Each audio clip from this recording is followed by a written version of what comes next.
Soyons sur la terre, messagers de joie.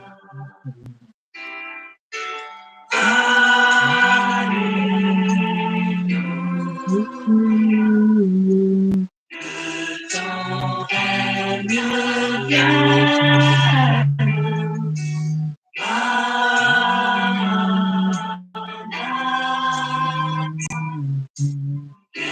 Jésus règne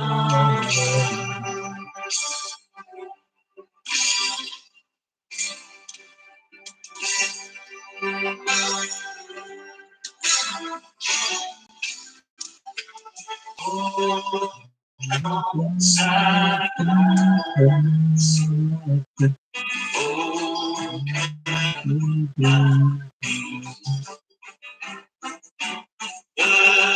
Cherchons sa face, mon cœur de servir. C'est pour sa gloire. Avec son âme, chantons sa victoire. Jésus est que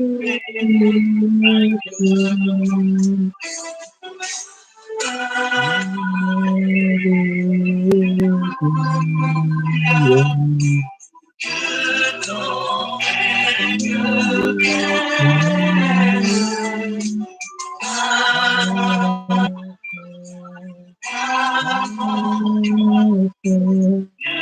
Jésus règne en gloire.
Alléluia, alléluia.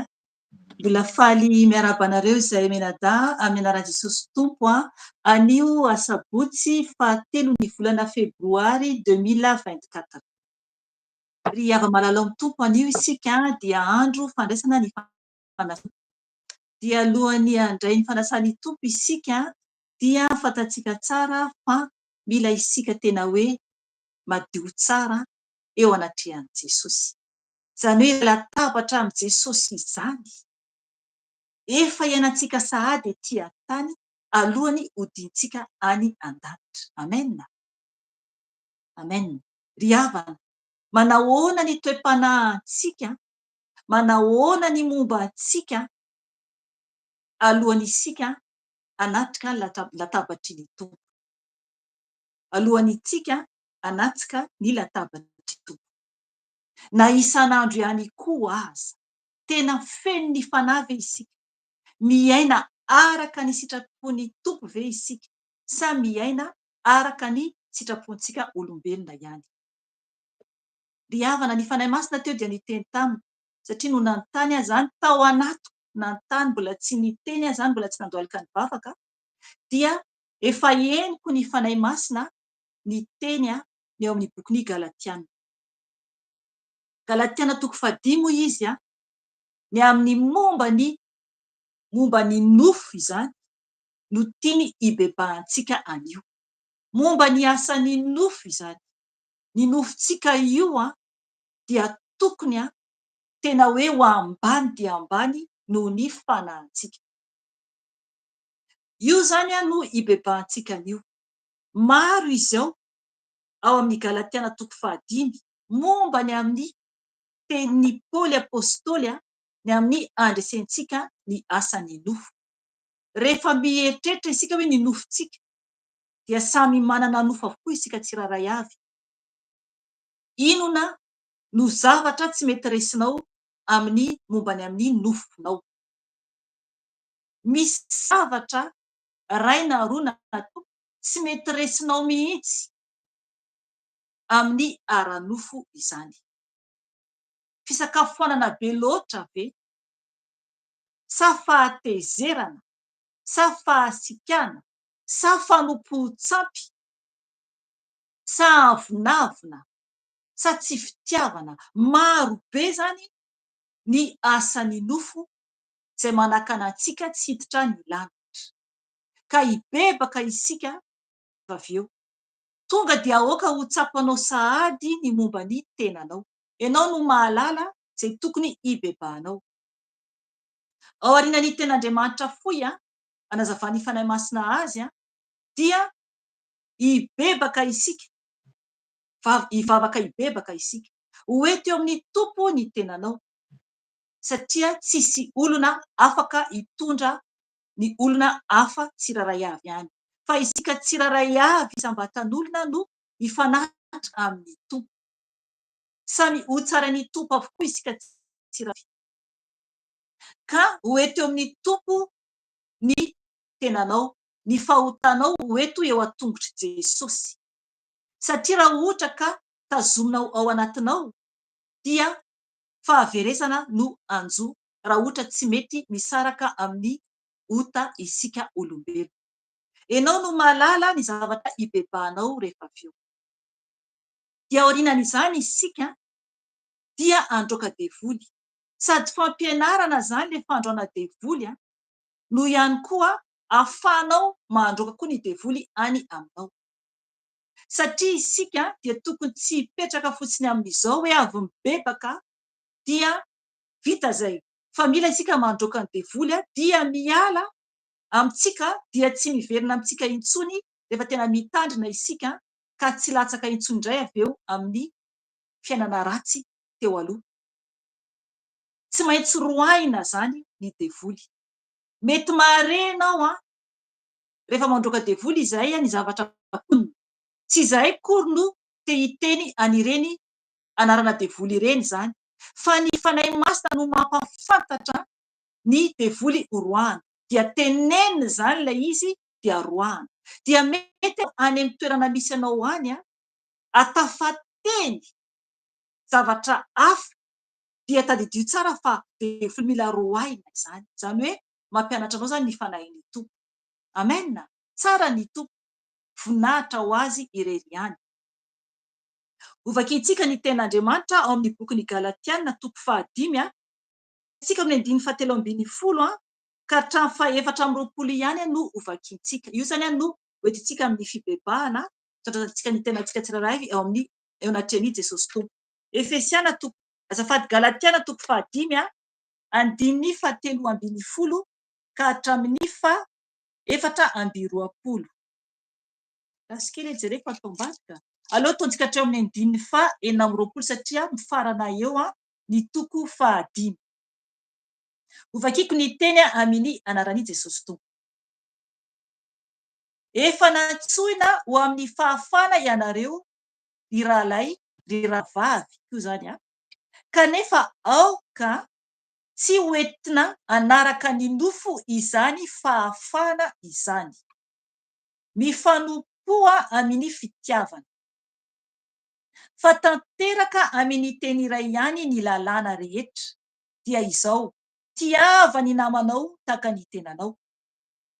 Ao boky Levitikosy io a, 8:10 azonao vakiana koa zany io teny io. 10:10.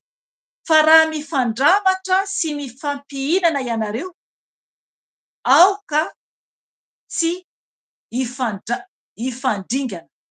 Amen. 10:10. Hoy kosa aho, mandehana araka ny fanahy dia tsy ahatanteraka ny filany nofo ianareo. Manana filana manohitra ny fanahy mantsy ny nofo, ary manohitra ny nofo ny fanahy. Mifanohitra izy ireo mba tsy ahazahoanareo manao izay zavatra tianareo atao. Raha tariany fanahy ianareo dia tsy mba ambany lalàna, fa miharihary ny asan'ny nofo dia izao: fijangajangana, fahalotoana, fijejojejona, fanompotsapy, fitahirizana ody ratsy, fandrafiana, fifandirana, adila, fialonana, lolompo, fifampiandaniana, fitsotokotokoana, fitsiriritana, fahamamoana, filalaovan-dratsy sy ny toy izany izay ampitandremako anareo rahateo, tahaka ny nampitandremako anareo fahiny koa, fa tsy handova ny fanjakan'Andriamanitra izay manao izany. Avero kely eo a. Fa tsy handova ny fanjakan'Andriamanitra izay manao izany. Ny vokatry ny fanahy kosa dia fitiavana, fifaliana, fiadanana, faharipo, fahamoram-panahy, fanaovan-tsoa, finoana, fahalemem-panahy, fifehezantena, tsy misy lalàna manohitra izany. Fa izay an Kristy Jesosy dia efa nanombo ny nofony mba ny faniriany sy ny filany teo amin'ny hazo fijaliana. Raha velona amin'ny fanahy isika dia aoka andeha araka ny fanahy. Aoka isika tsy eboebo foana ka ifampiantsy sy ifampialona. Amen. Ry havana zay ny teny nomeny fanahy masina antsika anio, ny bebantsika. I Paoly apôstôly no mananatra zany ny rahalahy eto, ary koa zany ny anabavy. Isika ihany koa zany isika samy mpiravavy amin'ny tompo zany ray aman-dreny zanaka ihany koa. Eo ihany koa zany ny mpianadahy amin'ny tompo, ny mpirahalahy amin'ny tompo no ampianarin'ny Paoly eto zany. Eto zany Paoly apôstôly dia tena mpahafantariny antsika mihitsy ny zavatra mahalavo ny olombelona, ny nofo izany. Ny nofontsika io, ny fahavalo voalohany indrindra amin'ny isika olombelona dia ny tenantsika ihany. Ny nofontsika io no fahavalo voalohany indrindra. Raha mahafehy isika ny nofontsika, maharesy isika ny nofontsika, dia aharesy tanteraka isika. Ny tenantsika raha tiantsika loatra dia efa resy am-boalohany ihany isika. Fa raha ohatra ka hoe manetry tena isika amin'ny rehetrarehetra izany, izay zavatra tiany tenantsika, dia manetry tena zany isika hoe ataoko inona moa ny hividy an'iny, ataoko inona moa iny, tsy mamaika anahy iny zavatra iny, andeha ry anana, inona moa ny andehanako any. Raha masika manohatra any nofontsika io dia miakatra ambony ny fanahintsika. Tena marina izany ry havana. Ilay nofontsika no fahavalo voalohany tsy maintsy ho resentsika. Ampangintsika izany. Ampangintsika. Amin'izay tsy tafiditra Satana. fa resy sady izy vao mahita antsika maharesy ny filany nofontsika. Horaisintsika ny ten'Andriamanitra ovakiko dia ny fanamasina no anazava izay tiany azavaina. 5:10 ka hatramin'ny 5:15. Ovakiko amin'ny anaran'i Jesosy Tompo. Efa natsoina ho amin'ny fahafahana ianareo ry rahalahy, ry rahavavy kanefa aoka tsy hoentina anaraka ny nofo izany, fahafahana izany, mifanompoa amin'ny fitiavana, fa tanteraka amin'ny teny iray ihany ny lalàna rehetra dia izao: tiava ny namanao tahaka ny tenanao. Fa raha mifandramatra sy mifampihinana ianareo, aoka tsy hifandringana. Amen. Izay zany le izy. Eto zany dia mananatra zany Paoly apôstôly ny amin'ny olona fakafantatra mpinamana raha eo amin'ny tompiana zany, ohatra nampiavana ihany koa ao daholo zany, dia mananatra zany izy mba ny amin'ny fahafahantsika kristianina, tsika efa afaka tao anatin'ny fahagejan'ny Satana. Dia itsika afaka izany dia teneniny tsara mihitsy hoe aoka zany isika tsy hoentintsika anaraka ny nofo ny fahafahantsika, satria raha ohatra ka mieboebo foana isika hoe afaka dia lasa zany isika tsy manam-pitiavana intsony, lasa ny ady, lasa ny fankalana. Maro ny ao anatin'ny tena hoe fiangonana na tena hoe kristianina no tena ao ny ady sy fifandirana, fankalana, fanenjehana sy fitiavana. Tena mila zany isika mitandrina, satria ny ady ny tsy fitiavana dia mahatonga ny fampisarahana, ary eo mihitsy Satana no miditra mandrava ny fankatiavana izany. Tsy maintsy isika manana fitiavana tahaka ny fitiavan'i Jesosy, zay isika vao mahatanteraka izany fitiavana izany. Eto ny teny dia miteny Paoly apôstôly hoe tiava ny namanao tahaka ny tenanao. Mahavitan'izany ve isika tompo? Tia ny namana tahaka ny tenantsika. Oka isika hijery manodidina antsika tsiraray avy eo amin'ny fiainantsika. Tia ny olona namana ohatra ny tenantsika.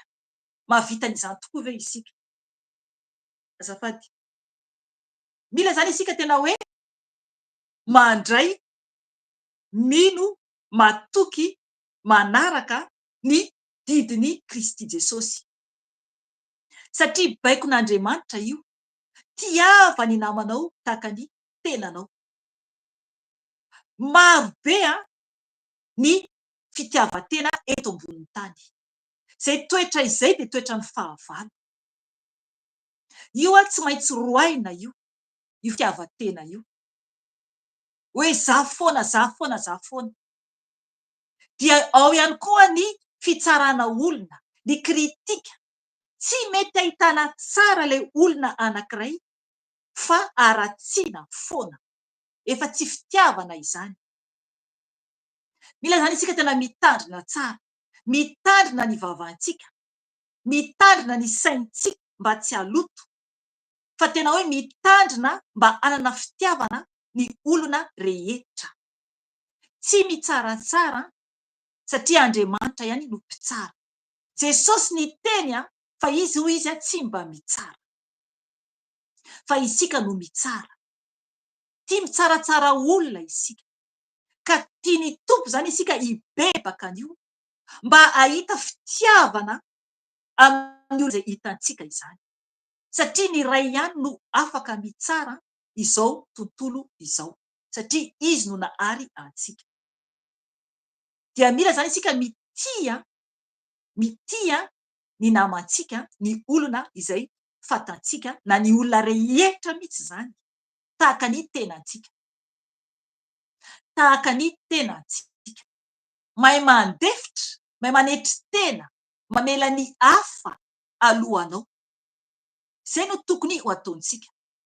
Mamela ny hafa alohantsika zany. Raha ohatra hoe misy ambin-tsakafo dia tokony avelanao ho an'ny hafa fa tsy ho aniko ty. Zay le fitiavan-tena zay ohatra anaty bus maro ny olona tsy misy fanajana olon-dehibe, anaty taxi be, anaty taxi borosy makany ambanivohitra lavitra be, dia hita fa tsisy plasy ho an'ilay olona lehibe, dia misy ny tanora tsy mitsangana akory. Ry havana, zany dia efa soratany anjelin'Andriamanitra ho fitsarana an'olona iray izay manao izany. Mila zany isika tena hoe manam-pitiavana mandefitra amin'ny zavatra rehetra, amin'ny zavatra rehetra. Dia eto zany i Paoly mananatra arak'izany teny izany momba ny amin'ny fitiavana zany aloha no teneny. 9:10 hoy kosa aho, i Paoly zany no miteny mandehana araka ny fanahy dia tsy hatanteraka ny filaninofo ianareo. Amen.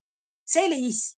Fizako ihany manana filana manohitra ny fanahy mantsy ny nofo, ary manohitra ny nofo ny fanahy. Mifanohitra izy ireo mba tsy ahazahoanareo manao zay zavatra tianareo atao. Ajanoko hatreo aloha. Zay zany le izy. Io zany no solution. Io zany no hevitra atoron'ny Paoly antsika ahafahantsika anatanteraka an'izany. Hoe mandehana araka ny fanahy dia tsy hatanteraka ny filaninofo ianareo. Aleloia, aleloia. Ry havana, tsara ny mandeha araka ny fanahy. Andramany atovy ho tianao avokoa ny olona rehetra. Diovy ny fonao. Diovy mihitsy ny fonao sy ny sainao amin'izay olona hitanao eo anoloanao. Fa tena ho tanteraka aminao ny mandeha araka ny fanahy. Ny fanahin'Andriamanitra izany. Rehefa mamela ny nofontsika isika ambany dia ambany, fa rehefa mandeha araka ny fanahintsika dia tanteraka antsika mihitsy ny fitiavana ny olona rehetra. Dia tsy tanteraka intsony ny filan'ny nofo. Resy ny nofo, resy tanteraka io nofontsika io. Amen. Hoy izy 9:10 manana filana manohitra ny fanahy mantsy ny nofo, ary manohitra ny nofo ny fanahy. Mifanohitra izy ireo mba tsy ahazahoanareo manao zay zavatra tianareo atao. Amen. Zay le izy. Ny fanahintsika dia mifanohitra amin'ny zavatra zay tiany nofontsika. Tena mifanohitra ireo. Ny fanahintsika dia tia mivavaka, miresaka amin'Andriamanitra ray. Zay no tiany fanahy. Dia mamaky ny tenin'Andriamanitra. Dia mihira fiderany. Dia mibebaka. Zay le ara-panahy. Ny fanahintsika mila an'izay. Dia mila manao soa. Tia manao soa ny fanahintsika koa. Tia ny olona rehetra ny fanahintsika koa. Tena feno fitiavana mitafotafo an' Jesosy io fanahintsika io. Tena feno, tsisy fetra. Zay le fanahy. Aleloia. Tena manam-pitiavana, fitiavana an' Jesosy io fanahintsika io. Ary io fanahintsika io dia mangetaheta ody any amin'ny ray. Satria any no rainy fanahintsika. Dia izay no mahatonga ny nofo manohitra. Ny nofontsika indray dia eto tany ihany. Sakafo, andeha hilalao, andeha any an-tsena, andeha hijery sinema, andeha any amin'ny boîte de nuit, hiaraka amin'ny namana, hisotro toaka, foka sigara, jangajanga, fangalam-badin'olona, fanompoan-tsampy, fijejoana, fitsiriritana, ao avokoa ny nofo. Zay ilay nofo tena hoe amin'ny tany, mitrosina amin'ny tany ny nofontsika.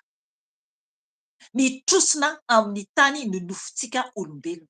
Io le vovoka ka mila mitandrina isika tompoko.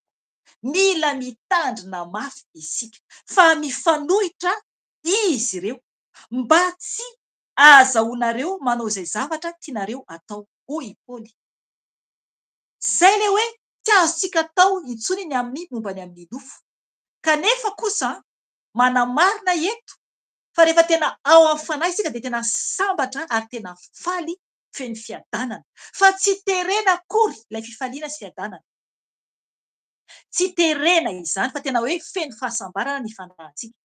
Fa raha ohatra hoe olona iray miteny hoe mpivavaka ianao nefa ianao mbola feno alahelo hoe ay tsy maintsy manao an'izao aho zany dia tsy maintsy makatoa an'izao aho zany, mbola tsy tena ao amin'ny tompo ianao satria terena ianao amin'izay. Fa mandeha ho azy io tena hoe tianao fiainanao, fahasambaranao ny miaraka amin'i Jesosy ao amin'ny fanahy. Zay le ara-panahy. Aleloia. Fizantsika ny ten'Andriamanitra. 5:20. Raha tariany fanahy ianareo dia tsy mba ambanin'ny lalàna. Amen. Eto zany i Paoly apôstôly dia miteny hoe raha tariany fanahy izany isika dia tsy mba ambanin'ny lalàna. Eo tsika mila mitandrina be iteny momba ny ara-nofo rehefa avy eo. Ny lalàna dia tany amin'ny androny Mosesy. Nefa io lalàna io dia araka ny tenin'i Jesosy ao amin'ny bokin'i Matio 5:7 fa tsy tonga izy andrava ny lalàna. Mila mitandrina isika. Hoy Jesosy tsy tonga ao andrava ny lalàna. Andao nefa vakintsika Matio 5:7. Hoy ny teny hovakiko amin'ny anaran'i Jesosy Tompo. Aza ataonareo fa tonga ao andrava ny lalàna na ny mpaminany. Tsy tonga andrava ao fa anatanteraka. Amen. Zay zany le izy. Jesosy zany tsy namafa ny lalàna na hoe nandrava ny lalàna nomen'Andriamanitra. Tsy very maina fotsiny ireo lalàna nosoratan'Andriamanitra ireo. Ireo teny marobe nomeny any zanak'Israely ireo. Tsy very fotsiny ireo. Fa Jesosy tonga no anatanteraka ny lalàna. Izany hoe izay rehetra taria amin'ny lalàna soratan'i Mosesy, nomen'Andriamanitra Mosesy sy ireo zanak'Israely dia tanteraka amintsika anio ireo lalàna ireo voafehy anatin'ny fitiavana sy ny teny zavatra maro izay tsy azontsika atao intsony satria ireo zavatra rehetra ireo izay voasoratra any amin'ny boky Levitikosy, any amin'ny Deutéronomie Levitikosy, aoka ianao hamaky tsara ten'Andriamanitra dia ho hitanao ao fa Andriamanitra dia efa nifehantsika olombelona tsirairay avy hatrany am-piandohana amin'ny lalàna ary koa no tonga Jesosy izy no tonga anatanteraka ny lalàna. Natolotra ny tenany teo ambony hazo fijaliana, nomboina ny ranona latsaka ho antsika. Dia mila isika mankatoa an'i Jesosy 100%. Manaraka izay baikony Jesosy 100%. Izay nataony no tsy maintsy arahantsika. Dia ao anatin'ny lalàna dia misy voasoratry Paoly ato amin'ny Galatiana eo amin'ny 5:7 hovakintsika ireo. Io zany le ibebahantsika rehefa avy eo hoe inona moa no zavatra mbola ao amin'ny tenanao mbola tsy afaka mihitsy. Dia hoy ny teny, ny ara-nofo zany io, ny nofo zany io le tsy maintsy resentsika satria io nofo io ilay hoe ho very. Io le mampanota antsika io le hoe very any amin'ny afo be. Ny fanahintsika ihany koa raha ohatra tsy mibebaka isika. Dia tsy maintsika misaraka amin'ny nofo satria iny nofo iny tsy miditra any an-danitra ty nofontsika ty, fa ny fanahy no ody. Dia isika ve dia amela ny nofontsika hanjakanjaka nefa fanahintsika ho very, aoka isika hitandrina. Hoy ny tenin'ny Tompo amin'ny 5:20 ka hatramin'ny 1:20 no vakintsika ny ara-nofo zany. Tsy maintsy hialantsika. Fa miharihary ny asan'ny nofo dia izao: fijangajangana, fahalotona, fijejojejona, fanompo-tsapy, fitahirizana ody ratsy, fandrafina, fifandirana, ady-lahy, fialonana, lolom-po, fifampiandaniana, fitsotokotokoana, fitsiriritana, fahamamoana, filalaovan-dratsy sy ny toy izany izay ampitandremako anareo rahateo, tahaka ny nampitandremako anareo fahiny koa, fa tsy andova ny fanjakan'Andriamanitra izay manao izany. Amen. Zay zany. Raha mbola misy toetra ray amin'io toetrantsika dia tsy afaka andova ny lanitra isika tompo. Mazava tsara ny tenin'Andriamanitra. Mazava tsara ny tenin'Andriamanitra. Raha misy na dia ray ary amin'io ny ataontsika dia hoy Paoly apôstôly hoe fa tsy andova ny fanjakan'Andriamanitra izay manao izany. Mila isika mibebaka. 2:20 ny mombany amin'ny fanahy. Mombany amin'ny fanahy dia amin'ny 2:20 ho raisintsika. Titizantsika hatramin'ny 2:20. Topa ovakiko amin'ny anarany. Ny vokatry ny fanahy kosa dia fitiavana, fifaliana, fiadanana, faharim-po, fahamoram-panahy, fanaovan-tsoa, finoana, fahalemem-panahy, fifehezan-tena, tsy misy lalàna manohitra izany. Fa izay an Kristy Jesosy dia efa nanombo ny nofiny tamin'ny faniriany. Azafady, averiko indray mpandeha amin'ny 2:20. Fa izay an Kristy Jesosy dia efa nanombo ny nofiny mba amin'ny faniriany sy ny filany teo amin'ny hazo fijaliana. Raha velona amin'ny fanahy isika dia aoka andeha araka ny fanahy. Aoka isika tsy eboebo foana ka ifampiantsy sy ifampialina.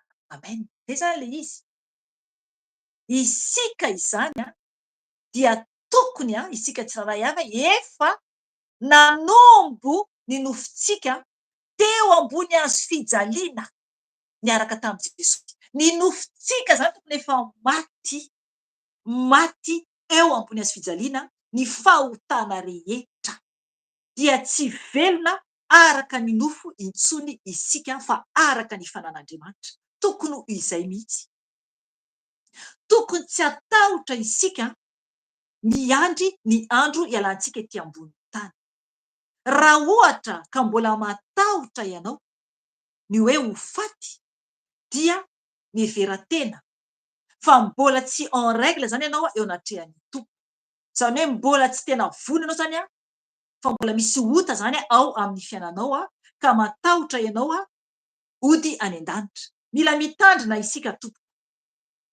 Satria tokony isika tsy hatahotra intsony. Za teo aloha mbola niaina ao anatin'izao tontolo izao dia natahotra ny ho faty. Matahotra satria tsy haiko hoe matahotra fotsiny aho.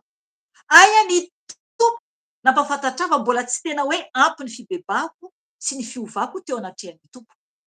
Fa noho ny efa hoe mandeha marina amin'izay natrehan'i Jesosy dia tsy matahotra intsony ny ho faty. Ary miandry ny avian'i Jesosy angalana antsika izany. Dia tokony zany isika andro aman'alina vonona foana. Vonona foana iaona amin'Andriamanitra. Ry havana, hibebaka isika. Mazava tsara ny tenin'Andriamanitra eto fa raha mandeha araka ny nofo isika dia tonga zany dia tsy afaka hiditra ny fanjakan'Andriamanitra. Ilay zavatra navakiantsika teo ohatran'ny hoe maivana amintsika olombelona satria zavatra tena hoe kely amintsika. Ao ny hoe fandrafiana, ady-lahy, ao ny hoe fitsiriritana, fahamamona, ao ihany koa ny filalaovan-dratsy, ao ihany koa ny fitsitokotokoana, eo fitsangajangana, fahalotona. Maro ny olona makan'izany maivana nefa tompo dia afo be no miandry. Mazava ny tenin'Andriamanitra. Oka isika manomboka anio andeha araka ny fanahy dia ho feny fitiavana ary felina fiadanana faharo-po famoram-panahy be fitiavana izany fanaovan-tsoa finoana mino an'Andriamanitra mino an' Jesosy manaraka izay tenin'ny tompo ary koa fahalemem-panahy mila malemy fanahy isika fifehezantena io io no tena tokony hianarany isika isam-batan'olona mifetena malala onony hoe ampy zay vo andeha mindra dia mitandrema aloha raha ohatra tsy tokony hoe andehanana dia fehezy ny tenanao zavatra tsy tokony tenena de fehezy ny vavanao zavatra tsy tokony hoana de fehezy ny vavanao zavatra tsy tokony jerena de fehezy ny masonao tananao koa toy izany ry havana mila isika mitandrina mafy mba ho tonga any an-danitra hibebaka isika to eo anatrehan'i Jesosy andohalika isika hivavaka isika hoe teo amin'ny tompo ny tenanao dia rehefa avy eo isika dia hitsangana androka devoly aza matahotra mandroka devoly roay dia andositra anao fa raha tsy roanao ny devoly dia ho faly izy anjaka fiainanao isaorako any tompo lehibe isaoranay tompo lehibe fa misy ny olona efa mianatra mandroka devoly amin'ny alalan'izao video izao oka mihitsy ianao koa hiezaka na iza ianao androka ny fanahy ratsy any aminao aza matahotra mampafantatra ay ny fanahy masina efa elaela fa misy ato amin'ny mpanaraka eto zany rehefa miditra le olona mihaino video ka ho tonga eo amin'ny fandroana devoly de miala ny olona efa nampafantatra ay ny fanahy masina amin'izay aza miala tompo roay ny devoly aza mitsoka ianao fa raha vao mitsoka ianao de vao fatotra dia tsy ho afaka mihitsy tsy te hiditra any an-dahatra va ianao tsy te hiditra any an-dahatra va ianao tompo oka isika tsy atahotra ny fahavalo efa resany izy fa mila roahana dia ny afon'ny tompo no manodidina anao de rehefa mandroka devoly dia miaraka amin'ny tanana mietsika ny tanana rehefa mandroka devoly ry havana atolory an'ny tompo ny tenanao oka itsika andohalika eo anatrehan'i Jesosy dia ny tompo anatrika antsika tsiraray avy eo amin'ny fibebahantsika hoe teo amin'ny tompo ny tenanao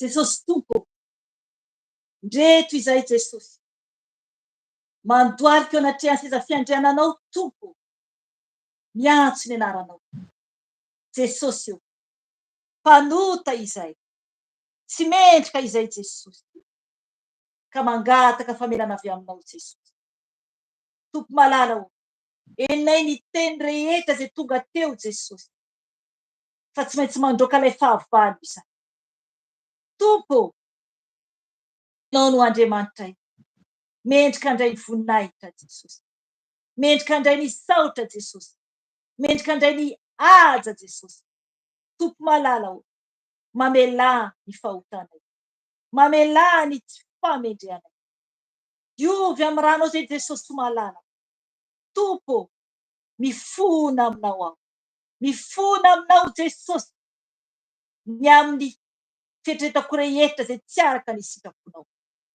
diovy ny saiko Jesosy eo anatrehanao sasao amin'ny ranao soa Jesosy mamelà Jesosy ny amin'ny tsy famendrehako mamelà ny afotako Jesosy satria zinona moa izahay Jesosy izay zanak'olombelona izay fotaka namboarinao Jesosy azinona izay Jesosy ary mbola hiverina ho vovoka ny tenanay tompo malala mamelà ny hery Mamelany fahotanay tsiraray avy zay mibebaka aminao amin'izao ora sy fotoana izao ray. Satria nanao Andriamanitra lehibe indrindra, Andriamanitra mahery indrindra ka mifona Jesosy. Diovy ny sainay, ny amin'izay netretin'ny sainay tompo tsy araka ny sitraponao, ny amin'ny fiasan-doha rehetra, ny momba ny amin'ny tany Jesosy. Dia mamelanay Jesosy. Diovy ny fisainako tompo amin'ny ranao. Diovy amin'ny ranao ny saiko Jesosy mba hadio, mba ho mendrika eo anatrehanao. Mba ho mendrika eo anatrehanao Jesosy eo. Hoentiko eo anatrehanao koa ny masoko tompo. Diovy amin'ny ranao. Zay jereny masoko tsy araka ny sitraponao. Dia okanao tompo amindra fo amin'ny mpamonao. Okanao amindra fo amin'ny zanakao tsiraray averan-tany zay mibebaka eo anatrehanao amin'izao ora sy fotoana izao. Diovy ny masonay tompo. Diovy ny masonay. Diovy ny fijerinay Jesosy amin'ny ranos, amin'ny ranos. Jesosy eo. Enao no mpanadio. Enao no mpanafaka. Enao no mpamelana zanakao tsiraray avy. Enao rery ihany no afaka manasanay amin'ny rano Jesosy. Ny ranao sarobidy teo ambony hazo fijaliana no angatahako anasanay zanakao tsiraray avy. Tompo, alohanay ny fanasanao Jesosy. Alohanay natonanay ny latabatra ao masina Jesosy. Satria aloka ny any an-danitra izany. Eny tompo, etỳ tany zay tompo dia efa mianatra sahady zavatra iseho any an-danitra ray. Engany tompo mba ho tafiditra any an-danitra izay tsiraray avy. Jesosy, Jesosy eo. Mamela tompo anay tsiraray avy. Diovy ny sofinay, ny amin'izay nyrenesinay, tsy araky ny sitraponao. Diovy amin'ny ranao ny sofy Jesosy eo. Ao ny hira zao tontolo izao, ao ny zavatra henonay tamin'ny tele Jesosy, izay nandalo amin'ny sofinay Jesosy. Ao na ny amin'ny radio zany Jesosy. Natany ivelany tompo, ny olona miteny ratsy, zavatra henonay tompo dia diovy ny sofinay. Diovy ny fanahinay Jesosy eo. Diovy ny fanahinay Jesosy eo. Milanao fatratra izahay. Milanao fatratra izahay Jesosy malalao. Milanao izahay. Milanao izahay tompo malalao. Anadio anay olonao tsiraray avy. Tompo malalao. Zay mibebaka aminao ankehitriny. Ny amin'ny fiainana zay niainany. Ny falotona rehetra. Zay nataony Jesosy eo. Nataoko Jesosy eo. Dia mibebaka aminao tompo dia okanao iainao anay tsiraray avy Jesosy eo. Okanao iainanay tsiraray avy Jesosy. Tompo malalao. Na ovinanao oviana no ibebahan'ny olonao dia miainoa anay Jesosy. Miainoa anay tompo malalao. Jesosy eo. Ny vavanay Jesosy eo. Okanao anadio ny vavanay. Sasao amin'ny ranao soa ny vavanay Jesosy. Mamelany elokay Jesosy. Zavatra nohaninay tsy araka ny sitraponao. Tompo malalao. Diovy ny vavanay. Diovy ny kibonay amin'ny ranao. Diovy ny taovanay tsiraray avy amin'ny ranao Jesosy. Sasao amin'ny ranao zay tompo malalao. Diovy ny anatinay tsiraray avy Jesosy amin'ny ranao. Tompo mamindra fo aminay. Mamelany elokay Jesosy tompo. Mamelany elokay Jesosy tompo. Jesosy eo. Okanao anadio koa amin'ny ranao soa ny tananay. Dia niraisy ny tananay tompo tsy araka ny sitraponao. Dia diovy amin'ny ranao Jesosy. Diovy amin'ny ranao Jesosy izahay. Satria anao no Andriamanitra Jesosy. Tompo eo ihany koa ny tongotray. Zay nalehan'ny tongotray Jesosy. Ka tsy araka ny sitraponao Jesosy. Dia okanao tompo mamindra fo aminay. Mamindra fo aminay tompo. Diovy ny tongotray amin'ny ranao. Diovy ny tenanay manontolo Jesosy. Manomboka aminay ka hatramin'ny tongotray Jesosy amin'ny rano. Amin'ny rano soa Jesosy. Amin'ny rano soa Jesosy. Tompo malalao. Mitondra izay ny ankonanay tsiraray avy Jesosy. Mamindra fo Jesosy amin'ny ankonanay. Okanao anadio ireo taranakay. Anadio ny zanakay amin'ny ranao Jesosy. Mamelany izy ireo. Diovy amin'ny ranao izy ireo Jesosy malalao. Oka ny ranao koa nosotrony izy ireo Jesosy. Ary oka ny ranao Jesosy nosotroko. Nosotrona olonao tsy averan-tany Jesosy. Jesosy eo. Okanao hamangy ny tsiraray avy. any amin'ny toerana izay misy ny tsiraray avy satria ianao no Andriamanitra, no lehibe indrindra Jesosy eo ary tsy misy anao, tsy misy toanao. Saotranao Jesosy, ianao ilay mpanafaka, ilay mpanadio, ianao ilay mpanavao anay. Misaotra anao Jesosy eo ary tsisy toanao, tsisy toanao Jesosy malalao. Tompo malalao, alohany hametrahanao ny fanahinao anatinay, alohany hamenonao anay Jesosy, dia hitsangana izay androka ny asany maizinay izay mitady hanafika anay, satria ny asany nofo dia io no fahavalo tsy maintsy isainay, ary ny asany maizina rehetra araka ny teninao Jesosy fa roainy dia voly dia handositra anareo izy. Ka ny anaranao Jesosy efa Nazareta no hitsangananay ary androanay ny asa maty Satana rehetra, tsy manan-kery, tsy manam-pahefana aminay fa ny anaranao Jesosy efa Nazareta mandidinitra sy androany ny asa maty Satana rehetra dia torana amin'ny ranao zany Jesosy, torana amin'ny ranao Jesosy dia miverina ny davaka ny elonareo, miala ny asa maty Satana, miala raha na iza dia entina atanareo, torana amin'ny rano Jesosy nareo, miala ny devoly-be izay boba, torana amin'ny rano Jesosy, torana amin'ny rano Jesosy, torana amin'ny rano Jesosy, torana amin'ny rano Jesosy dia miverina ny tany foana, miverina ny tany foana, miala ny devoly, miasa maty Satana rehetra, miala nareo devoly Jezebela, tsy manan-kery, tsy manam-pahefana aminay devoly Jezebela, pitena amin'ny rano Jesosy, pitena amin'ny rano Jesosy, pitena amin'ny rano Jesosy, pitena amin'ny rano Jesosy, miala to tokatrano, miala amin'ny tena, miala devoly Jezebela, pitena amin'ny rano Jesosy, pitena amin'ny rano Jesosy, pitena amin'ny rano Jesosy, pitena amin'ny rano Jesosy, Jesosy, miala devoly zavavatra, miala devoly zavavatra, torana amin'ny afony fanahy, torana amin'ny lanitra, tena amin'ny rano Jesosy, tena amin'ny rano Jesosy, tena Jesosy, miala zany tofo ranomanitra, ny savony izay tevamin tompo rehetra dia torana amin'ny rano Jesosy, torana amin'ny rano Jesosy, miala devoly zavavatra, miala nareo, pamitaka rehetra, tena amin'ny rano Jesosy, rano Jesosy, rano Jesosy, rano Jesosy, rano Jesosy, vera ny davaka ny elonareo, davaka ny elonareo, tena amin'ny rano Jesosy, miala devoly zavavatra, miala tena amin'ny rano Jesosy, tena amin'ny rano Jesosy, tena amin'ny rano Jesosy, tena amin'ny rano Jesosy ny davaka ny elon plasinareo, entinareo na rano Jesosy, miala nareo, miala nareo, miala nareo, miala nareo devoly Lucifera, tena amin'ny rano Jesosy, tena amin'ny rano Jesosy, tena amin'ny rano Jesosy, tena amin'ny rano Jesosy, tena amin'ny rano Jesosy, tena amin'ny rano Jesosy, tena amin'ny rano Jesosy, vera ny davaka ny elon, vera ny davaka ny elon, vera ny davaka ny rano Jesosy efa Nazareta, miala tsy manan-kery aminay, miala nareo,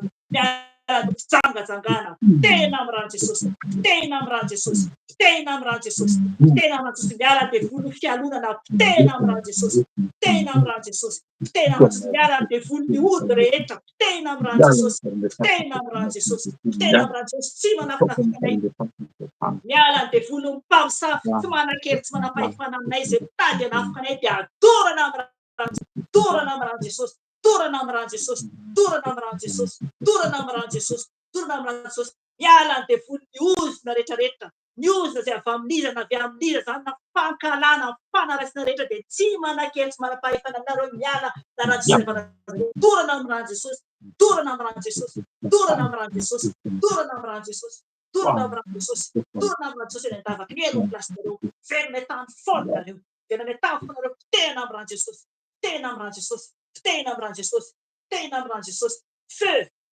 feu, feu, feu de Saint-Esprit, feu, feu, feu, feu de Saint-Esprit, feu, feu, feu de Saint-Esprit, feu, feu, feu de Saint-Esprit, miala devoly mena Ranael, raisiko ny sabatry ny tompo, raisiko ny sabatry ny tompo, raisiko ny sabatry ny tompo, miafo ny lanitra, manapatapaka ny mena Ranael, manapatapaka ny mena Ranael amin'ny Jesosy efa Nazareta, tena mena Ranael, tapatapahana, tapatapahana amin'ny sabatry ny tompo mena el, tapatapahana amin'ny sabatry ny tompo mena Ranael, any an-davaka ny elon plasina rehefa resy, tapahana amin'ny sabatry ny tompo mena Ranael, tapahana amin'ny sabatry ny tompo mena Ranael, tena ny an-davaka ny elon, tena ny an-davaka ny elon na rano Jesosy efa Nazareta, miala ny devoly ny dravona fitoloana izay manidina eny amin'ny herin'ny rivotra ambony, miala ny devoly ny dravona fitoloana, resiko ny sabatry ny tompo, miafo ny lanitra, miafo ny lanitra, miafo ny lanitra, mandravarava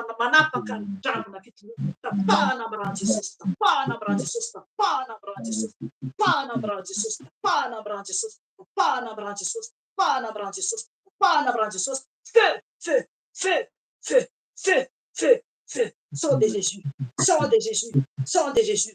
Feu, feu, feu, feu. Rambony drakona, tapahana amin'ny ranon'i Jesosy, tapahana amin'ny ranon'i Jesosy, tapahana amin'ny ranon'i Jesosy, tapahana amin'ny ranon'i Jesosy. Verina tolona velona ny an-davaka eto, verina tolona velona ny an-davaka eto. Dorana amin'ny ranon'i Jesosy, dorana amin'ny ranon'i Jesosy, dorana amin'ny ranon'i Jesosy, dorana amin'ny ranon'i Jesosy. Miala ny devolo fankana rehetra, miala ny devolo fanenjehana rehetra, tsy manaiky, tsy manam-pahay izany fa ny afo lanitra manodidina anay, ny afo lanitra manodidina anay, ny afo lanitra manodidina anay ka adorana amin'ny ranon'i Jesosy, dorana amin'ny ranon'i Jesosy, dorana amin'ny ranon'i Jesosy, dorana amin'ny ranon'i Jesosy, dorana amin'ny ranon'i Jesosy, tena amin'ny Jesosy. Devolo fankalana tsy ambinina rehefa dorana amin'ny ranon'i Jesosy, dorana amin'ny ranon'i Jesosy, dorana amin'ny ranon'i Jesosy. Reto mandringana rehetra, voly reto mandringana izay mipetapetaka amin'ny ankona, tsy manan-kely, tsy manam-pahefana amin'ny ranon'i Jesosy nareo. Miala ongotana amin'ny Jesosy, ongotana amin'ny ranon'i Jesosy, ongotana amin'ny ranon'i Jesosy, ongotana amin'ny ranon'i Jesosy, ongotana amin'ny ranon'i Jesosy. Tapahana ny rotsovely reto mandringana, tapahana ny rotsovely dia atsipa ny an-davaka elo, atsipa ny an-davaka elo amin'ny ranon'i Jesosy nareo. Miala nareo, faresy nareo, faresy nareo, faresy nareo. Potehana amin'ny ranon'i Jesosy, potehana amin'ny ranon'i Jesosy, potehana amin'ny ranon'i Jesosy. Rahan'i Jesosy mandrafitra ny ankona, rahan'i Jesosy mandrafitra ny asan'Andriamanitra, rahan'i Jesosy mandrafitra ny olona tsirairay avy izay avy nibebaka, izay avy nandroaka devoly. Rahanao Jesosy, rahanao Jesosy no mandrafitra ilay tsirairay avy, rahanao Jesosy mandrafitra ny fanananay, mandrafitra ny tenanay, mandrafitra ny fanananay, mandrafitra ny tenanay. Rahanao Jesosy no sotronay, rahanao Jesosy no sotronay, sotron'ny rahan'i Jesosy anadio ny anakay. Rahanao Jesosy no sotronay, rahanao Jesosy, rahanao Jesosy, rahanao Jesosy, rahanao Jesosy, rahanao Jesosy no mameno anay, rahanao Jesosy, rahanao Jesosy no mameno anay. Sotranao Jesosy, sotranao Jesosy, sotranao Jesosy. Andohalika isika angataka ny fanahy masina, angataka ny fanahin'ny iray isika, angatao ny fanahin'ny iray. Ameno anao raha sy fotoana izy, ameno anao, anavao anao, satria tian'Andriamanitra izy, mamy izy. Rehefa nahatsapa ianao fa afaka tantera, afaka tantera. Nanafaka anao ny tompo, nanafaka anao ny tompo, ary miady anao ny tompo. Mbola afaka ianao mandroaka devoly raha alina alohan'ny hatory. Raha ohatra moa ka maraina no henonao izao, dia mbola afaka ianao mandroaka devoly foana. Eto amin'ny direkta dia tsy ampy ny fotoana, fa tokony maharitra mihitsy mandroaka devoly, maharitra, tokony maharitra, ary tokony mandroaka devoly foana maraina sy hariva. Na ohatra ny an-dalana dia tokony mandroaka devoly foana, fa tsy ampy ny fotoanantsika, tsy ampy ny fotoanantsika eto. Ka hivavaka isika angataka ny fanahin'ny iray, angataka ny fanahin'ny iray. Jesosy Tompo, misaotra anao Jesosy, satria nanafaka anay. Misaotra anao Tompo, miado anay, fa izay kosa dia mangina Jesosy. Jesosy io, mangataka ny fanahinao ilay mpananatra ho ianao, ilay mpampianatra, ilay mpanavao anay, ilay fanahin'ny fahendrena, fanahin'ny fitiavana. Mangataka izay Jesosy, mangataka izay io. Fenoy ny fanahy masinao, fenoy ny fanahy masinao zanakao tsirairay avy eran-tany Jesosy, amin'izao ora sy fotoana izao. Oka ianao tonga, ianao tonga any amin'ny misy zanakao tsirairay avy Jesosy. Naiza misy an'izy ireny, naiza misy an'izy ireny, dia mangataka aminao aho tokoa. Oka ianao Jesosy, oka ianao androtraka ny fanahinao amin'ny olonao tsirairay avy. Jesosy io, mila anao izay, mila izay, mila anao izay fanahy maso. Ameno anay indray, ameno anay indray. Oka ianao no hiteny ao anatin'ny mpanompo koa amin'ny teny izay ambarany rehefa avy eo, amin'ny fandraisana ny fanasanao Jesosy. Oka ianao hiaraka aminay, amenao anay zanakao, satria ianao no fifalianay fanahy iray. Mila anao izay, mila anao fatratra izay amin'ny fiainana. amin'ny fiainanay, amin'ny fiainanay.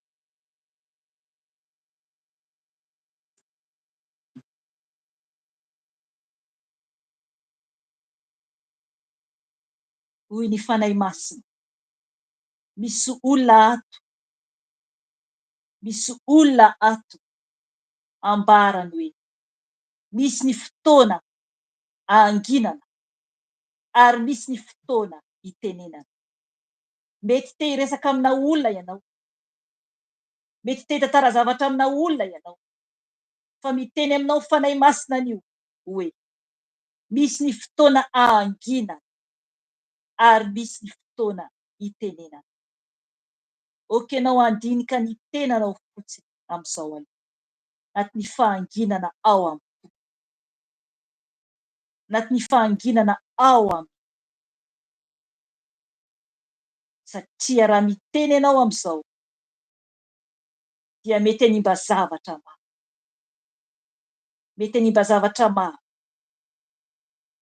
mety ho tonga ny ady lahy araka ny teny tao amin'ny Galatiana, efa avy nibebaka ianao ka tokony angina, manetretena eo ambany tana mahery ny tomponao. Miova, miomana, hiaona amin'Andriamanitra. Ianareo isam-batan'olona, ianareo isam-batan'olona. Tsisy tsony ny fotoana, efa eo ambaravarana ny tomponareo. Ho avy tsy ho ela izy, ho avy tsy ho ela.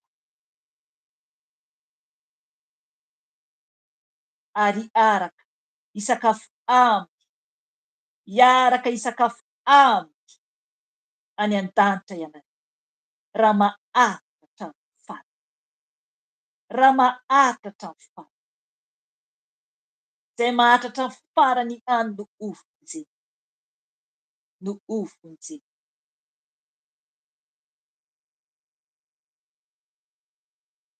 Sotranao soraty fa mahatoky ireo teny ireo.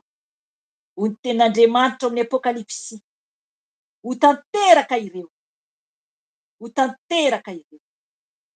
Zao no alfa sy omega, ny fiandohana ary fiafarana. Fiandohana zao tontolo izao ary fiafarana zao tontolo izao koa. Ny lanitra sy ny tany ho levo, fa ny teny tsy mba ho levo. Ho avy ny farany, ho avy ny farany, ho avy ny farany, ho avy. Ho hisy farany avokoa ny zavatra rehetra. Ny farany ity tany ity, ny farany. Sotranao fanahy masina, sotranao fanahy masina. Miomana ianareo, mareta ka mivavaha, mba tsy idiranareo amin'ny fakafaka. Ny fanahy mety any, fa ny nofinareo aneka tsy mahery, ny nofinareo tsy mahery. Tompo malala, tompo malala, mamindraha fo aminay, mamindraha fo aminay. Mila mahery anay, mila mahery anay, mila mahery anay. Ara-panahy, ara-panahy. Mivavaha mba tsy idiranareo amin'ny fakafaka, mba tsy idiranareo amin'ny fakafanahy. Sotra, sotra fanahy masina. Zaho rehefa tia dia tia hatramin'ny farany. Zaho ilay voalohany sady farany. Moa misy Andriamanitra mihoatra noho izava, tsy hitako izany, tsy fantatro izany. Izao rery no Andriamanitra. Ilay Andriamanitra Abrahama, Andriamanitra Mosesy, nanome azy dito folo, nanome azy lalàna. Eny, taranaka tera. Eny, zao ilay solofony Davida. Solofony Davida, taranaka Joda. Nivoaka avy ao amin'ny taranaka Joda. Lio any Joda. Lio any Joda. Jesu, ho avy ianao mpianatra. Saotra anao. Mahereza sy mahatanjaka fa momba anareo ny Tompo Andriamanitra reo. Raha mankatomarina ny didiny anareo. Raha mankatomarina ny didiny anareo. Tsy ny lalàna rehetra izay nomeny anareo. Dia inana ny vokatry ny asanareo. Ianareo tsiraray avy. Ianareo tsiraray avy. Saotra Jesu. Tsisy ankijerijery intsony. Efa akaiky ny faty. Miadiny ady tsara ho anao, ho an'ny tenanao, ho anao, ho anareo isam-batan'olona. Miadiny ady tsara fa ho avy fara. Ho avy fara.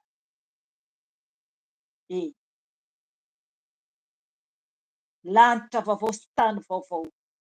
Iova ho vaovao. Lasa zavatra taloha. Indreo tonga vaovao ireo. Jerosalema vaovao. Ity tany ity dia ho rava, ho lasa ity tany ity. Aza miarerena ity tany ity. Fa ho vomafy izay tavela ity, izay mijanona ity, ho vomafy. Tsisy tsony ny famonjena ho an'izay very, ho an'izay very. Saotra anao. Saotra anao Padre. Soraty fa matoky sy marina ireo teny ireo. Tanteraka io. Izao no alfa sy omega. Ny fiando azo tontolo izao ary hiafy farazo tontolo izao. Hiafy farazo tontolo izao. Tsy maintsy mandalo eo anatrehako ny tsiraray avy. Izao tontolo izao. Izao tontolo izao. Izao tontolo izao. Izao no patron any nofo rehetra. Patron any fanahy rehetra. Izy no mihazona izao rehetra izao. Izy dia izy rehetra. Ilay Andriamanitra Davida. Andriamanitra Sara. Andriamanitra Debora. Andriamanitra Mosesy. Andriamanitra Jakoba. Andriamanitra Joshua. Oui.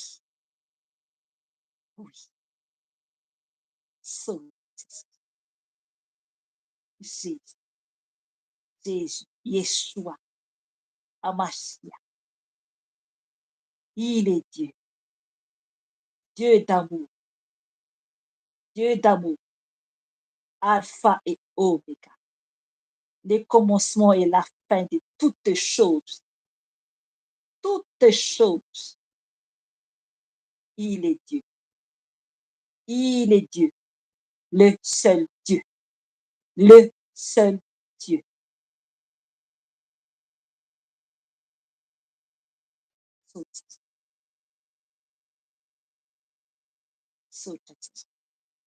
Apocalypse 22.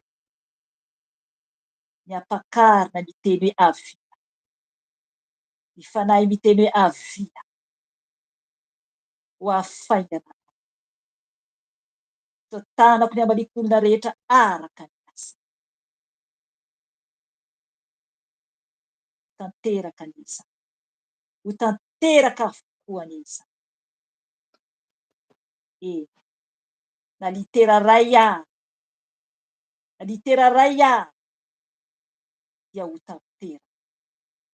Tsisy miangana na dia iray akory ahy.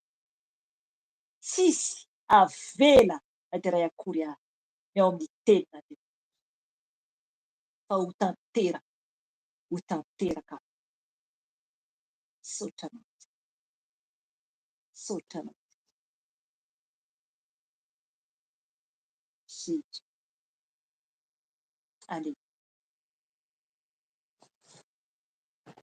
Amen. Saotra anao. Amen.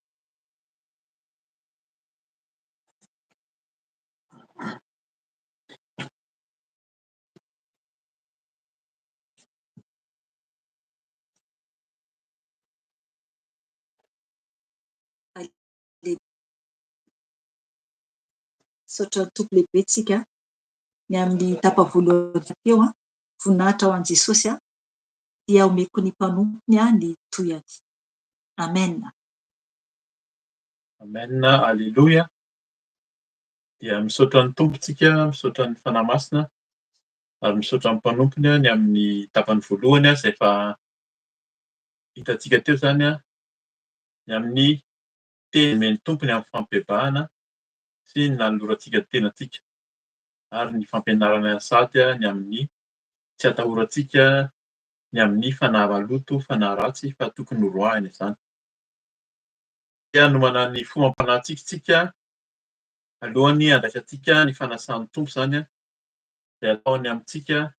Tsika moa zany dia manao izany ataontsika isaky ny voalohan'ny volana, ny sabotsy voalohan'ny volana anaovantsika ny fandraisana ny fanasan'ny tompo dia tahaka an'izao. Dia araky ny efa ambaranay matetika ihany koa zany fa izay mianadahy rehefa manao ny fotoana dia samy manona izay tarihin'ny fanahy masina.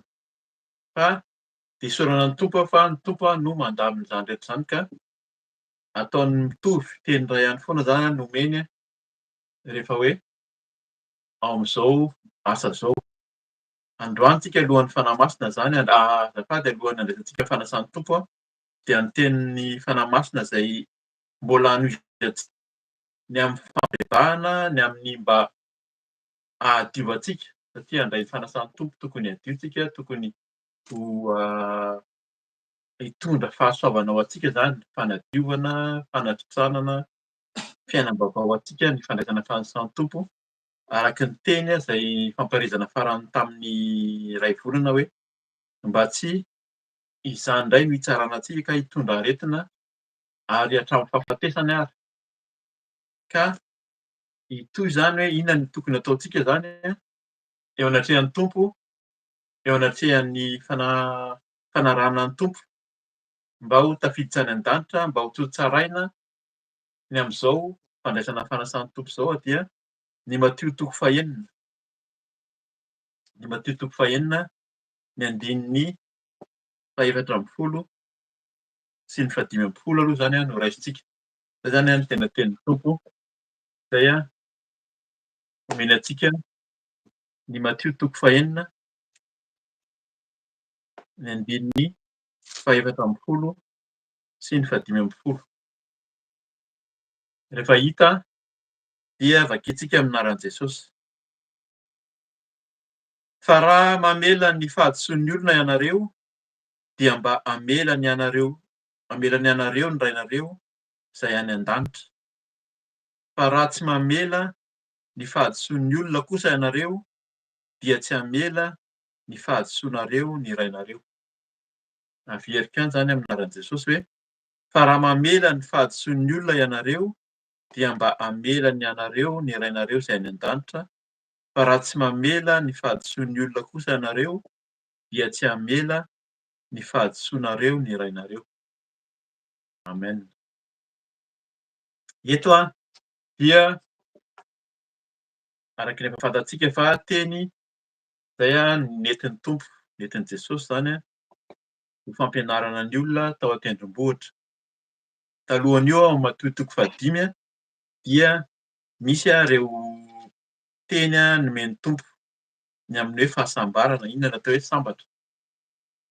Ny fahasambarana betsaka ny fahasambarana atao zany sambatra ny mahantra ara-panahy, tsy ny mahantra hoy izy fa ny mahantra ara-panahy, sambatra ny malahelo, sambatra ny malemy fanahy. Resaka fanahy no tena resahany fa tsy resaka ara-nofo zany. Eto moa zany matetika hoe zay le hoe araka le teny teo mitohy ny tenin'ny tompo. Rehefa miteny ny tompo zany hoe tsy mahantra ara-nofo, sambatra ny mahantra, io zany matetika fagam-panahy na hoe fanahalemenan'ny olona rehefa hoe manaraka ny fiaraha-mivavaka dia apetraka foana hoe sambatra ny mahantra e! Fa izy no bazy ny fanjakan'ny lanitra fa tsy ny mahantra no misambatra fa ny mahantra mahantra am-panahy, tsy ara-panahy akory ary fa ny mahantra am-panahy zany hoe tena hoe ny fanahinao zany tokony ho tanteraka feno fahantrana, feno fanetretena eo anatrehan'ny tompo. Tsy teny an'izay lava izay zany fa ny amin'ilay matio toko fahaenina eto no resahantsika. Dia nampianatra zany ny tompo teo an-tendrombohitra dia hatramin'ny fampianarana eo ambony kelin'io dia ny fampianarany hoe vavaka. Eto moa zany raha mila ny olona manome lohateny azy dia vavaka nampianarin'ny tompo. Fa endrim-bavaka zany io zany indraindray atao hoe lasa ataon'ny olona tsy anjery zany hoe io fotsiny no atao dia hoe izay ihany no vavaka fa tsisy intsony ny vavaka hafa fa io atao tsy anjery. Anjaran'ny mpitarika no manao vavaka be, ny pasitera, ny mopera, ny pretra no mivavaka fa ny anay miandry an'ilay faraparany iny fotsiny izay hoe ndao tsika hanao ny vavaka nampianarin'ny tompo dia izay ihany atao tsy anjery fa raha tsy mahay tsy anjery an'io dia ohatran'ny hoe mahamenatra eo amin'ny fiaraha-mivavaka. Endrim-bavaka izay nampianarin'i Jesosy io. Vakika any ilay izy mba azahoantsika ny tenin'ny tompo vakiana amin'ny anaran'i Jesosy zany ny andininy fahaenina, andiny fahasivy amin'ny matio toko fahaenina amin'ny anaran'i Jesosy hoe koa amin'izany dia mivavaha toy izao ianareo. Io zany ny vavaka nampianarin'i Jesosy hoe ranay izay any an-dalana, ho hamasinina anie ny anaranao, ho tonga anie ny fanjakanao, atao anie ny sitraponao, etỳ an-tany tahaka ny eny an-danitra. Omeo anay anio izay hanina sahaza ho anay, ary mamelà ny helokay tahaka ny namelanay izay miheloka taminay. Ary aza mitondra anay amin'ny fankam-panahy fa manafaha anay amin'ny ratsy. Hitantsika amin'izany izay zany ny fampianarana tonga dia nitohizany ny andininy efatra amby folo fa raha mamela ny fahadisoan'ny olona ianareo dia mba hamelany anareo ny rainareo izay any an-danitra. Mahagaga amin'io vavaka nampianarin'ny tompo manontolo io dia hitantsika fa ilay andininy faha roa ambin'ny folo no noraisin'i Jesosy hoe namafisina. Ary mamelà ny helokay tahaka ny namelanay izay miheloka taminay. Tsy niteny ny andininy hafa izy fa eo amin'ny andininy faha roa ambin'ny folo ihany hoe ary mamelà ny helokay tahaka ny namelanay izay miheloka taminay. Zany hoe raha voavela heloka zany tsika dia mamela ny heloka izay miheloka tamintsika. Dia namafisiny tonga dia io ihany no raisiny araka ny teniko teo hoe izay ihany no raisin'i Jesosy tamin'ireo zavatra rehetra rehetra ireo hoe andininy faha efatra amby folo sy fahadimy amby folo. Fa raha mamela ny fahadisoan'ny olona ianareo dia mba hamelany anareo ny rainareo izay any an-danitra. Dia namafisiny mihitsy zany izy eo ambany teo andininy fahadimy amby folo hoe fa raha tsy mamela ny fahadisoan'ny olona kosa ianareo dia tsy hamela ny fahadisoanareo ny rainareo. Eto zany ilay zany tsy hoe fiangaviana intsony hoe miangavy anao mba havelao ny heloky ny olona izay nanompo taminao, ny fahadisoan'ny olona hoe azafady re tompoko. Fa tena miteny mihitsy fa raha tsy mamela zany hoe karazana didy, tena hoe zavatra famporisihana mihitsy hoe tandremo fikasantsika rehetra dia hiditra any amin'ny fanjakan'ny lanitra, izay ilay hoe rainay any an-danitra. Ilay raintsika izay any an-danitra io efa miandry antsika ao amin'ny lanitra ao izy io. Izay no nahatonga an'i Jesosy ho tonga izy avy any an-danitra, nidina avy any an-danitra tany amin'iray tany izy niaraka tamin'iray fa nitenenin'ny tompo hoe tenenin'ny iray zany hoe midina ianao dia atoloro ny tenanao fanavotana ny rahanao sy ny rahanao izay arotsaka ao amin'ny hafijaliana dia hanadiovanao ny olona. Teo amin'ny Getsemane tena efa hitan'ny tompo mihitsy hoe mafy fantany zavatra azo azy, akapoka, ratra, vono, fatsihana, natao satroka tsilo, izany no natao anazy efa hitany izany efa hitany mialoha. Fa niteny mihitsy izy hoe ray eo aoka tsy ny sitrapoko natao fa ny sitraponao. Zay zany l'izy. Dia tahak'izay koa tsika raha te hanaraka ny tompo, fa nisy fampianarana tamin'ny teo aloha hoe mba tsy hoe mpianatra, mba tsy mpino azafady, betsaka ny mino fa tsy manaraka, fa ny mpianatry ny tompo izay tena manaraka anazy dia tahaka ny mpianatra mahay lesona, mianatra lesona dia adinina amin'ny lesona. Izany adinina izany hainao izany ilay lesona dia mahafantatra. Ny lesona dia zavatra efa nitenenina tamin'ny fampibebahana teo. Mahafantatra ny tompo dia mahalala ny hoe inona ny sitrapon'ny tompo, miala amin'ny fanompoan-tsampy, miala amin'ny fijangajangana, miala amin'ny tsy fahamendrehana rehetra, tsy fantanterahana. Bebahantsika teo ny amin'ny fiteny, ny amin'ny fijery, ny amin'ny zavatra niainoana, ny zavatra niresahana. Zay zany ilay hoe lesona tokony ataon'ny mpianatra. Dia ny lesona anankiray tena naveriny mihitsy eto, intelo mihitsy izy no namerina. 2:12 Averim-piany amin'ny anaran'i Jesosy hoe ary mamelà ny elokay tahaka ny namelanay izay meloka taminay. Eto izany amin'ny baiboly eto dia misy manamafy eny ambany ery hoe ilay eloka hozy izy dia ohatran'ny hoe trosa.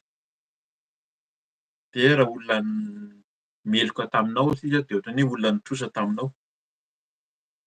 Endrika anankiray ao anatin'ny dikan'izay amin'ny teny hebreo moa izany maro ny andikanan'izy fa eto dia ny eloka. Fa mety nitrosa koa ny dikan'izay trosa izay.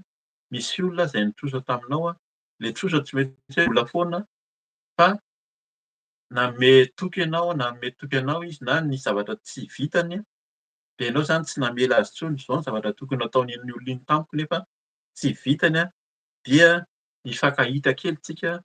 Aleo dia tsy mifampiresaka intsony fa ianao ary tsy nanao izay zavatra mba niangaviananao akory. Zay zany endrika anankiray mihitsy hoe mila takian'ny tompo amintsika. Ao anatin'ilay fibebahana foana tsika dia mba te ho tanteraka tsika handray ny fanasan'ny tompo dia miala amin'ny mahay mamela heloka. Ianarana koa ilay izy izany, izay ilay mpianatra. Jesosy namela ny helokantsika, tsy mpanoty izy, tsy nanao ny ratsy, olona tsisy fahotana kanefa dia nitondra ny hotantsika. Dia tahak'izay koa izany tsika mila manetry tena araka ny fampianarana tamin'ny fibebahana teo. Mila manetry tena dia mandeha araka ny sitrapon'ny tompo, mandeha araka ny fampianarana dia mamela ny heloka hozy izy, mamela ny heloka tahaka ny namelanay izay meloka taminay. Zay zany izy tenenina fotsiny. Fa namafisiny eo ambany eo, andeha tenenina fotsiny izy hoe namela ny heloka, namela ny olona meloka tahaka ny namela ny olona izay meloka. Eto izany hoe tahaka ny namelanay izay meloka taminay, ohatran'ny hoe mora izany.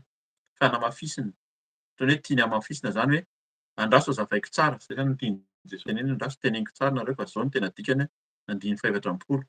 Fa raha mamela ny fahadisoan'ny olona ianareo dia mba hamelany anareo ny irainareo izay any an-danitra. Zay zany atao hoe tena mampatahotra mihitsy. Dikan'izany hoe ho tafiditra any an-danitra ve tsika raha tsy mamela ny fahadisoantsika dia tsy ho tafiditra. Verina foana ilay hoe 5 endry 5 an-dala fa nisy nefa teo am-baravarana fa tsy tafiditra. Tsy fantako akory nareo hozy izy ny tompo.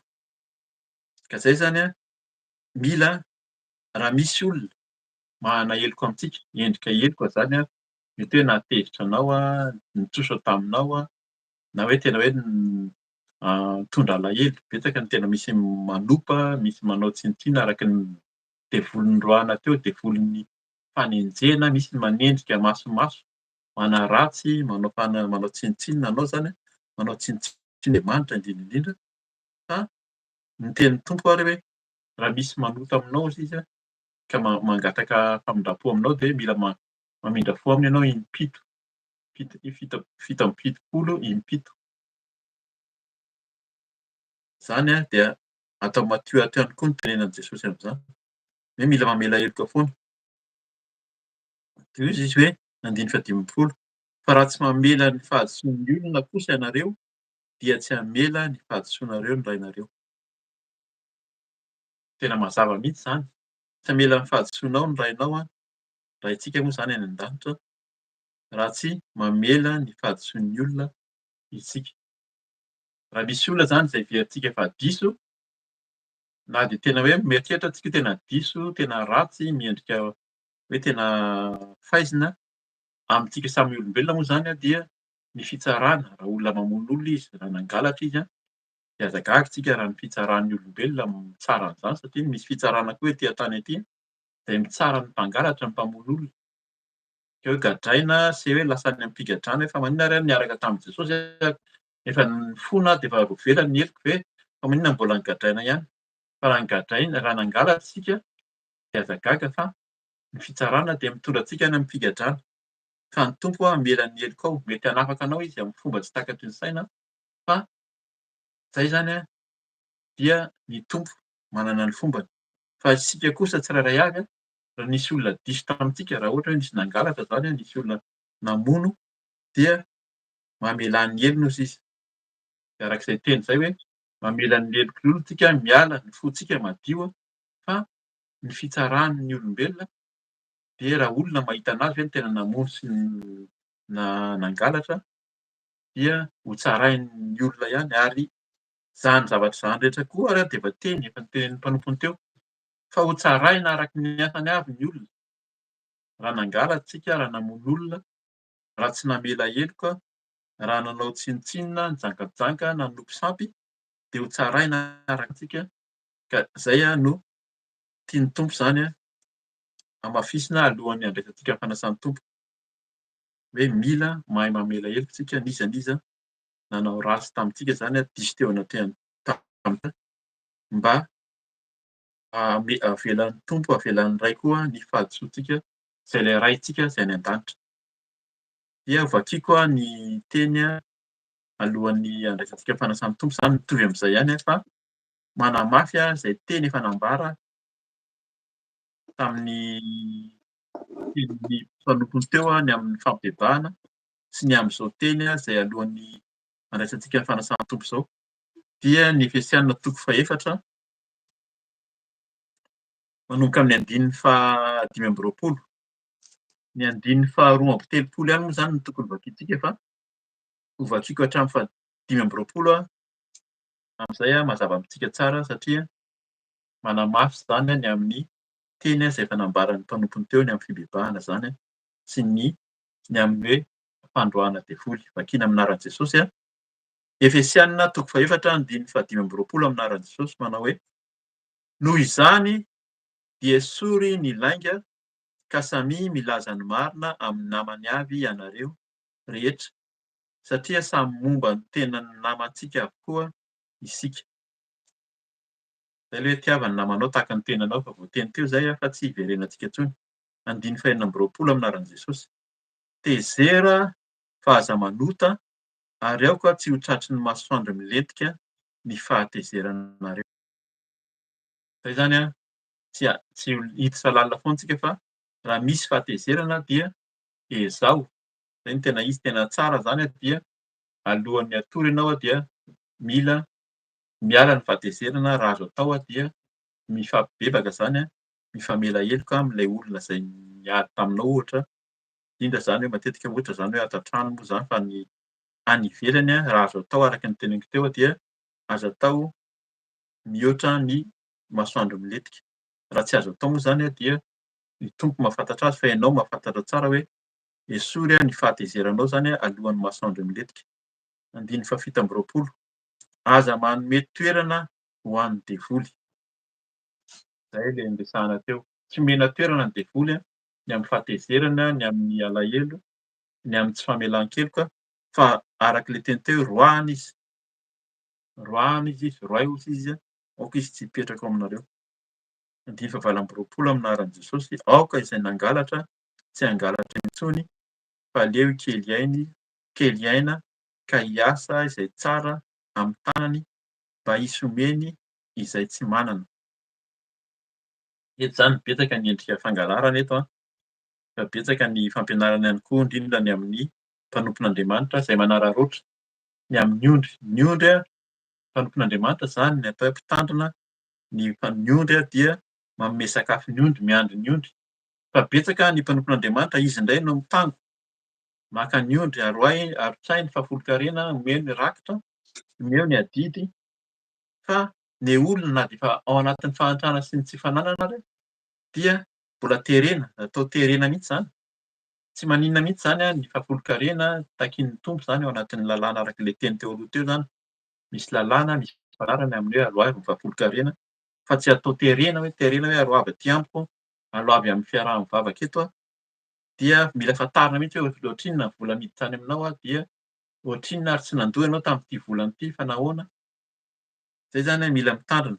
Aoka izay nangalatra, tsy hangalatra intsony fa aleo hikely aina ka hiasa izay tsara amin'ny tanany mba hisy omeny izay tsy manana. 5:7 aminaran'i Jesosy. Aoka tsy haloko ny vavanareo izay teny maloto fa izay tsara ho fampandrosoana arak'izay ilaina mba ahazoana izay mihaino fahasoavana.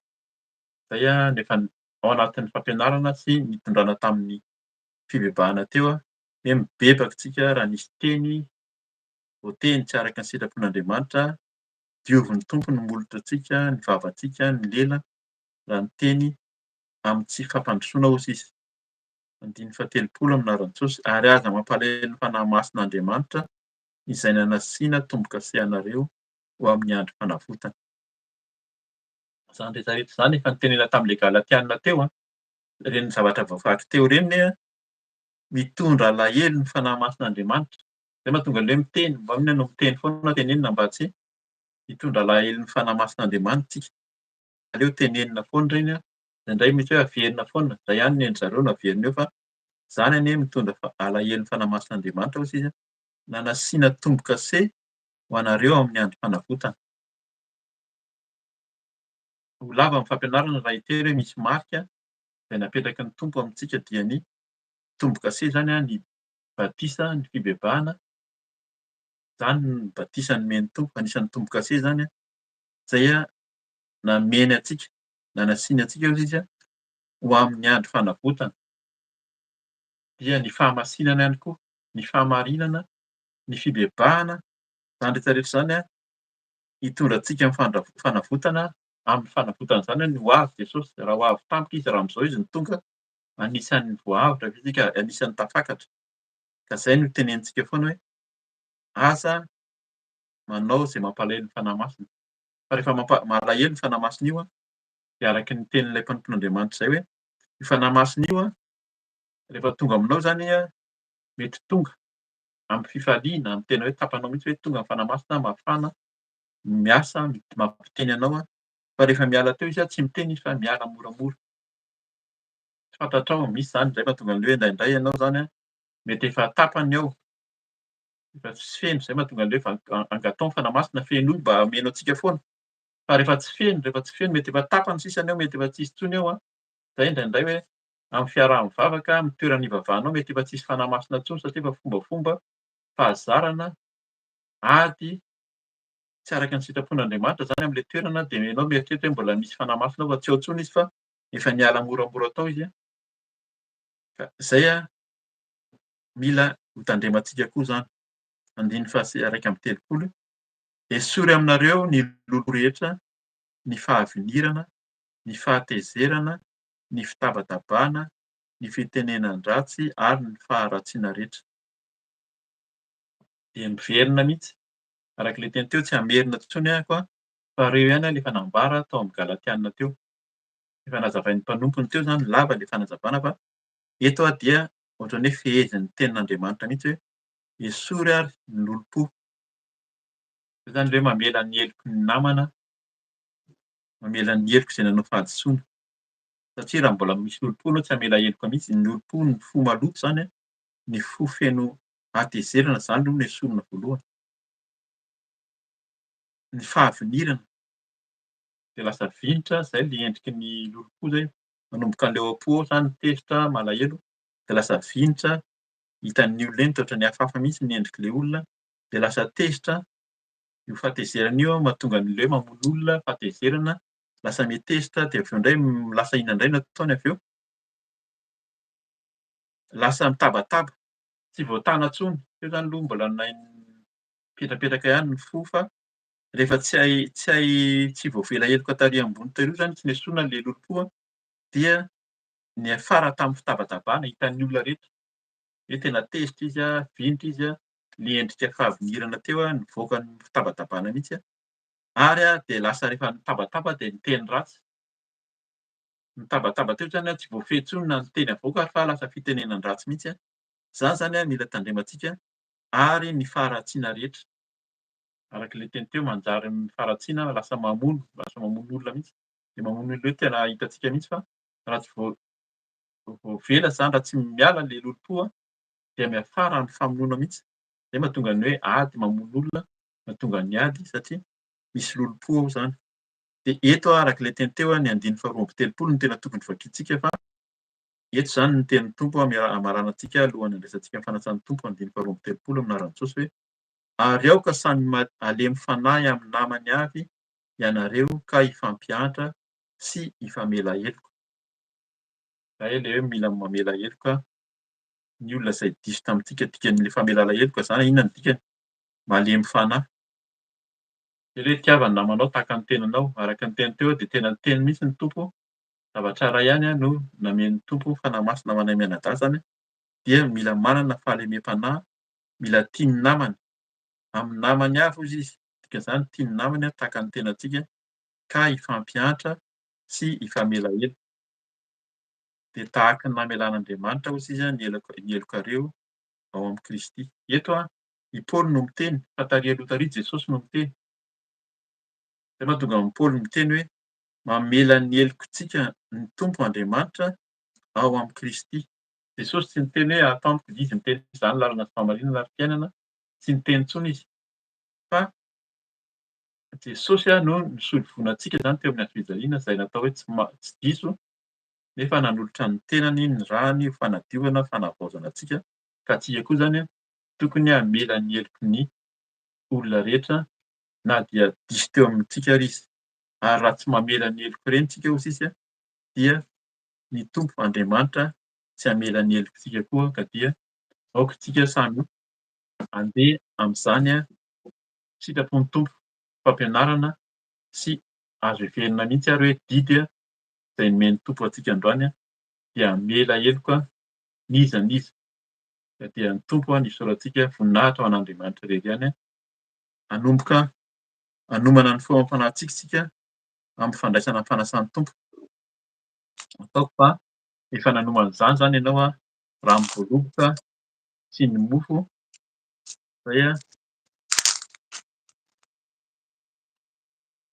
fanomanintsika ho vakiantsika ny tenin'ny Tompo na ny renana ny teny amin'izao fandraisana izao dia hivavaka isika alohan'ny handraisantsika ny tenin'ny Tompo, ny fanasan'ny Tompo azafady. Hitsangana antsika tsirairay avy raha afaka mitsangana moa zany amin'ny handraisantsika ny fanasan'ny Tompo. Vakiana amin'ny anaran'i Jesosy.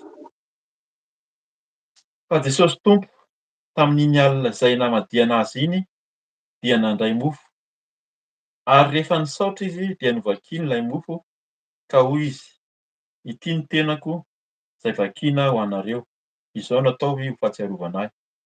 Dia arak'izany koa ny kapoaka rehefa nihinana ary hoy izy, ity kapoaka ity no ilay fanekena vaovao amin'ny rà, izao no ataovy ho fahatsiarovana ahy, na oviana no misotro ianareo. Hivavaka isika tompoko. Eny Tompo, izao tokoa no ahatsiarovana ianao amin'ny nanoranao ny tenanao teo amin'ny hazofijaliana dia ilay mofo izay tenanao izay ianao no tena fihinana ary ny rànao no tena fisotro. Ka izany no tsaroanay ankehitriny. Matoky izahay fa ianao dia tia anay tokoa tahaka ny Efa nitiavanay tokoa ny namanay Tompo. Mino izay fa ianao mametaka ilay fitiavana feno ao anatinay manomboka izao efa nibebahanay teo ary efa noroahana teo. De volon'ny tsy fitiavana, de volon'ny fankalana, de volon'ny hatezerana ny alahelo rehetra, de efa didina sy efa noroahana tamin'anaranao Jesosy any amin'ny farihy mirehetra afo ny sazy azy. Fa ianao kosa nitoetra ao anatinay ka de ho nofo sy fanahy vaovao Jesosy no toetra ao anatinay. Le fanahinao izay efa niala tsy hitondra alahelo fanahinao izay Tompo, fa hitondra fifaliana ka de izany no fanirianay hiaona aminao any an-danitra any, hiaona amin'ilay Ray any an-danitra any. Ka dia masino izao famantarana izao ny mofo sy ny ranom-boaloboka mba ho tena ho rànao, mba ho tena ho tenanao, hitondra hery, tanjaka, fahasalamana ho anay tsirairay avy ary ny ranao no hikoriana, ny ranao handoro izay tsy anao rehetra ao anatinay Jesosy ary ny ranao no hikoriana manomboka izao ao anatinay hatramin'izao ka ho mandrakizay dia misaotra indrindra Tompo amin'ny anaran'i Jesosy Kristy. Amen. Fa na oviana ianareo no mihinana itony mofo itony sy misotro amin'ny kapoaka dia manambara ny fahafatesan'ny Tompo mandra-piaviny. Alleloia. Amen. Dia raisintsika izany ny mofo hohanintsika amin'ny anaran'i Jesosy Kristy.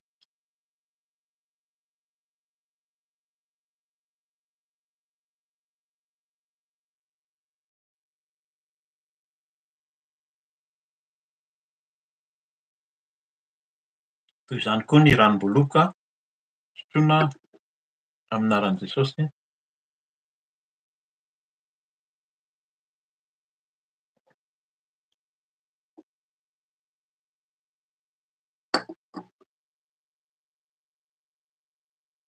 Dia misaotra ny tompontsika hivavakantsika Tompo.